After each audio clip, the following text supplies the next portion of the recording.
Hello, everybody. I wanted to welcome you all to the Code Nurse YouTube channel. First of all, to tell you a little bit about Code Nurse, we are a group of nurses, entrepreneurs, healthcare professionals who have decided to take the plunge and create our own companies, become inventors and entrepreneurs. And this is a platform of being able to support and inform other people of what we've done and what we can do in the future to help other people. So I wanted to introduce Amanda Schleede. Hello. Amanda, hello, thank you for being here. Just to talk a little bit about Amanda, she has had over 25 years of healthcare focused experience within the management consulting service and venture capital worlds. Amanda is an entrepreneur at heart, previously managing multiple portfolio companies for a Chicago-based venture capital group, and then branching out on her own to create Consult 27, which is focused on providing consulting services for early to mid-stage companies that need to implement business infrastructure and processes around human resources, compliance, and risk management. Her extensive experience focuses on organizational design and needs assessment, provides entrepreneurs with the experience to anticipate startup needs and the road ahead, and to make the best connections possible at the right time. So Amanda, thank you so much for being here. Welcome. Yes, thanks, Karen. Thanks for having me. So normally on our platform, we talk to nurses who have become business entrepreneurs, but today we're focusing on the different aspect of how somebody can go about becoming a business person and what they need so that they can create that, and you have the experience to make that happen. So tell us about your company. Yeah, so to further confuse our listening guests, uh, when the pandemic hit, as Karen had said, I started a company called Consult 27 after I left the venture capital world, and was really, as she had read on my bio, focus on the organizational. As I lovingly call it, pain points or opportunities for growth within organizations, and really helping startups and small businesses to identify those things that they can to expand their business, fix the things that might be wrong. That could be staffing issues, operational issues, any of that. So when the pandemic hit, obviously, the world changed, and some of my clients became more of, trying to fill the holes of the sinking ship. As we all went from, in the office every day to not. And so help them with a bunch of that. And then really, notice the changes going on within the healthcare industry. So, within the payer, provider, and biotech pharma space, which, I have extensive years of experience. That's really been where the majority of my focus has been. And, with that, actually over the pandemic have started another company, which I know everybody's gonna be like, oh my gosh, do you sleep? And no, I don't. It's called Ignite Ideas. And it's actually in partnership with my developer who helped me create Vital Circle during the pandemic. And so Paul Roque, who is actually one of the founders and the CEO of Project Sparrow. And Paul has a very extensive experience in healthcare, development and, technology side of the business. And so between the two of us, we developed a company called Ignite Ideas, as I talked about. And what we're doing is we're actually working with nurses and medical professionals who are entrepreneurs at heart, or want to be entrepreneurs, but quite honestly, still need to work their 9 to 5 or their, 3 24-hour shifts, 3 24-hour shifts off, on and off kind of thing. But have an awesome idea that needs to come out to the market. And, is an awesome nurse or doctor, but may not be an awesome business person, but has a really great idea, And so, so what Paul and I have done is we've actually built this separate company called Ignite Ideas, which, where Karen and I had actually met through one of our portfolio companies under that umbrella. And, our focus is to work, as Karen said, with, nurses, medical professionals, that could be doctors, technicians, anybody out there who really has a great idea to bring forward into the medical space and advance, healthcare. For years we used to say, oh, we're going to change healthcare. And I'm like, yes, but I think it's now we're going to start making dents in healthcare, Yeah. and those little dents are going to start to, reform it into something new. Yeah. I don't see us making some huge change to healthcare that is going to flip, on its side. Yeah. And so, my passion is the entrepreneurial spirit, really working with, the individuals who are in the space, who are, Yeah. you've got your CEOs and COOs of health systems and your technology departments, and, no diss on a technology department, but most hospital technology departments are years behind in development or implementation. Hmm. And you have nurses and doctors who are in their EMR systems, who are dealing with the patients one-on-one and are seeing the issues on a daily, hourly, minute basis that Yeah. need to be fixed, and have these awesome ideas. And sometimes they feel like they're just a really easy turn a switch on. And sometimes they are. And so, we partner up with those entrepreneurs, those medical professionals, specifically nurses. I mean, that's been a huge, group that we've worked with, because you guys are the ones keeping everything going, as we all know. And, so we're building out new technologies that we're bringing to market. We have two that'll be out there probably in the next 2 to 3 months and live, running in pilots. And love to talk about them if Karen wants to talk about them. But really just bringing ideas forward, to market and helping. I have the connections in the VC world. I have the connections in the operations, business, and basically we can take that part from from an entrepreneur, because that's usually the stressful part. Is like, oh my gosh, if I want to bring this idea to market, Yeah. what do I have to do? Right. And by partnering up with Project Sparrow and with Paul Robke and his team, we have over 6,000 developers at our fingertips, where we can say, okay, we need this done, and we've got a team working 24/7, and so we can really pump some stuff out, and get to an MVP, to bring to market. Look for seed investing and funding, or there's many of them that we fund ourselves, and bring forward to market. Yeah. Yeah. So I love that you are going to put not a dent in healthcare, but you're going to build it from the ground up. And, people who are on the front line who, like you said, may have an idea, but they have no idea what to do about it and have no direction. And it's almost like climbing a mountain without the equipment, and you are providing the equipment and the team to do the guiding to get you up that mountain and to really succeed with your idea or business venture or anything like that. So it is amazing. I do have to say that being in this space, I never had a business degree. I never had any type of venture capital experience or anything like that, but just with the years of being in this space, if I had had somebody who could have kind of brought me there and been like a team member so that I didn't feel so vulnerable and alone, I think that I would have felt so much better in terms of being in a business world as a nurse or as a healthcare professional. Right. Exactly. I mean, and that's the thing, is we provide that support. It's amazing how I'll talk to entrepreneurs who are like, well, but I don't know how to develop this. And I'm like, you don't need to know how to develop it. Like, there are people who that is their zone of genius, as I lovingly call it. Just like, let's talk about the idea. Let's talk about the flow. Let's talk about, what's in your mind and in your brain, and like, let's draw it out and make it a picture. And, then we do all that. We basically take all of the, the stuff that's always weighing on people's minds of like, where do I incorporate? How do I set this up? Like, how do we split up equity? Like, all those things we talk about. Because I'll be honest, I mean, I've seen startups in the world who have, in entrepreneurs who've had great ideas, or, and they've come to market. But ultimately, in the end, I hate to say this, but they get screwed because, they just don't know, what to ask for, how to partner with, VCs or investors. And then they're working their full-time job. Maybe they quit their full-time job when it actually goes to market.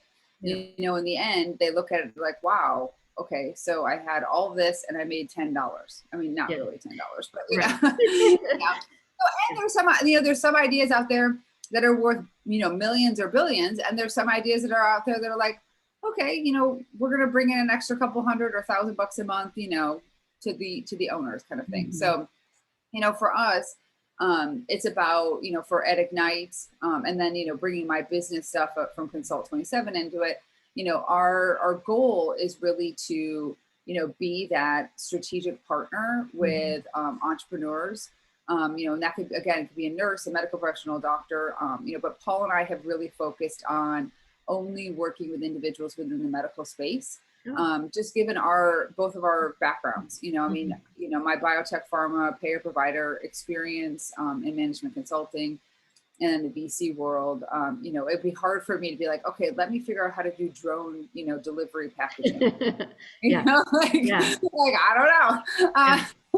yeah. So It's interesting that you have kind of specialized in the medical profession, and I don't know of any other places or people who have done that. So, it almost feels like, being a nurse, you have to work in a team environment. And I feel like you have that type of team mentality where you are just going to be the support to be able to take somebody to the next level with their idea or with their business so that you all can succeed. And I feel that, as nurses, we feel like we need to know everything. We should know everything. We do know everything in the nursing world, but not in, the business world. So to have somebody who's got as much experience as you, that really would be key, yeah. in my opinion. So, do you want to tell everybody a little bit about how we got to meet together? Yeah. So Karen and I actually met through, one of the founders of one of the companies and portfolio groups that we're bringing out called Here Now. Mhm. And so Here Now is a one-way communication platform, for, family members and loved ones to leave messages, videos, send favorite music, snippets to patients who, number one, really this kind of came out of well, it didn't kind of, it came out of the pandemic, Mhm. with three nurses who were, in COVID wards. Two of them are still in COVID wards, and saw, number one, how patients were so alone and weren't able to communicate. Patients, in the ICU on a ventilator who, can't communicate, but, are not having any, entertainment or, interaction with human beings besides the nurses or doctors who came in to, actually do something, take a sample, take a, vitals, whatever that case may be. Right. And, it became a way for, family members to be able to leave a message and less message of encouragement, or even, you know, we're looking at Alzheimer's, facilities. If you've Yeah. got, say, a husband or wife who, just can't be taken care of at home anymore and is in a facility, but, hearing their husband or wife's voice right before they go to bed, helps to calm them. As we know, that's usually a spun up time of the day for individuals, Yeah. and to be able to go in and just, play, your, husband's, bedtime message, and it gets played every night or can change. Yeah. And so we've set up this platform as a one-way communication tool for families to be able to leave these messages, and to make it really simple for doctors and nurses to go into the system and play the messages, and for all intents and purposes, entertain the patients. Because as we know, hearing is usually, well, it is the last sense that goes, in Mhm. passing. And also, as a family member, especially in the COVID ward or COVID situation or an ICU, you can't be there with your loved one right now. Right. And it's a way for you to, personally say goodbye. And, all of the nurses that we're working with and building Here Now, and, and have experience in this, were literally holding their cell phones, up, with FaceTime or whatever, which, as Yeah. we know, is not the way that we're supposed to be doing it in healthcare with HIPAA, Right. rules, regulations, but, allowed, family members to say goodbye to their loved ones because they couldn't Mhm. be there to hold their hand or to, Mhm. stroke their hair or whatever. And Right. so, Here Now came out of the idea of the pandemic, and how do we provide, individuals who may or may not have the ability to work technology themselves, Mhm. to get those messages, to, Right. hear the words of encouragement. And it doesn't have to be somebody who, is in an ICU on a ventilator, or an elderly human being with, Alzheimer's, or, a brain injury. It doesn't have to be that. It can Right. also be, you know, the man or woman going in for, any kind of cancer treatments, Mm, and, really wants to have a way for people to send them messages, yep. but really doesn't have to, interact on a two-way system, Yeah. because, it creates pressure of like, if I've just had, a chemo treatment, I'm, in my room in isolation, I likely don't want to be talking to somebody, but I want to hear people's voices of the people who, Yes. love and care about me. And so Yeah. that's it's an easy way to do that communication. Yeah, yeah. And when I first heard about this, I kind of envisioned even, people in nursing homes who, typically don't have a lot of visitors. Their Mhm. family may be far away, and it's kind of along the lines of texting that you could just send a quick message or a quick, verbalization, and then you just send it off, and it's super quick. So, Yeah. I think in our very streamlined instant gratification society, it would be a very easy tool to use so that you could, provide the support to your loved one, even if you're not there physically. So it's Exactly. such a I mean, great think of how tool. many of us have, loved ones in nursing homes across the country, and Mhm. we're either not, comfortable with traveling yet, or we can't, even if we get there, we can't go into the nursing home because they've got it on COVID lockdown. Right. I mean, and that's a perfect example, Karen, of things that we're looking at, for the use of this. I mean, this sounds horrible, but even for, I mean, maybe it doesn't sound horrible, but, individuals who are in, drug rehab, they don't have Yeah. a way to communicate out, because, when they go into the facility, they give up their phones and, access to internet.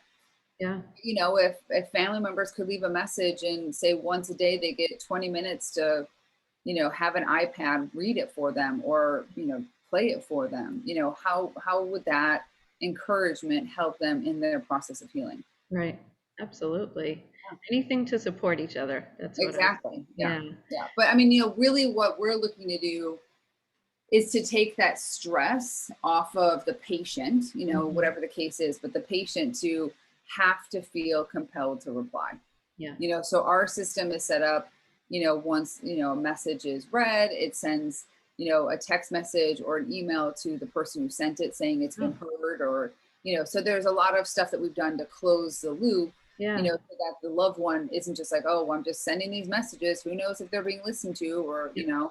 um, and we're also making it super easy for them on the medical side, for, Mhm. the nurses who have the 50 things they still have to do, to come in and literally just click a button and turn it on, Mhm. instead of, turning on the Price is Right, nothing against the Price is Right, but, the Price is Right on the TV and having it playing in the background, Yeah. as an entertainment. So Yep. Definitely. So you have provided so much great information, and your experience is amazing. Tell me how people can get in touch with you. Give us some of your contact information. yeah, so I think that probably the best way to get a hold of me is through email. And then as I'm sitting here, I'm like, okay, which of the 47 emails do I Yeah. really, I mean, if there's individuals out there, entrepreneurs, I mean, even if you just want to schedule a call and, run through your idea, and I'll be like, oh yeah, or, oh my God, I see, some, a market share here. Yeah. My email is amanda@igniteideas.com. Okay. So easy, amanda@igniteideas.com. Okay. Also, I mean, if somebody wants to call me, they can. I mean, our business cell phone number is 312-515-3426. So they can call that as well and leave a Okay. message, and I'll give a call back. I love those Google phone numbers. I don't have to actually give out my cell phone number. Right. But yeah, but would love to, if there's people out there, or entrepreneurs, nurses, doctors, medical professionals who want to, chat, I'm always happy to get on the phone and have a conversation, no matter, what stage an individual's in. If that's, hey, I have this great idea that I came up with at 2 a.m. sitting at the, at my desk, as I was hearing alarms going off in 47 different rooms, Mhm. to, hey, we've already created an MVP, but we know it needs to be cleaned up, and, we've got the UI UX designers, and, we want to bring this to market and talk to venture capital. I'm happy to talk with anybody at any stage. Great. Well, thank you so much, Amanda. I know that our audience is going to appreciate all of the information, and I encourage you all to reach out to Amanda and see if your ideas are going to be worth something. So Wonderful. thank you so much. I hope you have a good day, and we'll be in touch again. We'll do a future interview. A future update. What's Yes, going on with Ignite, right? exactly. Yeah. Thank you, All right, Karen. Amanda. Thank you. Bye-bye.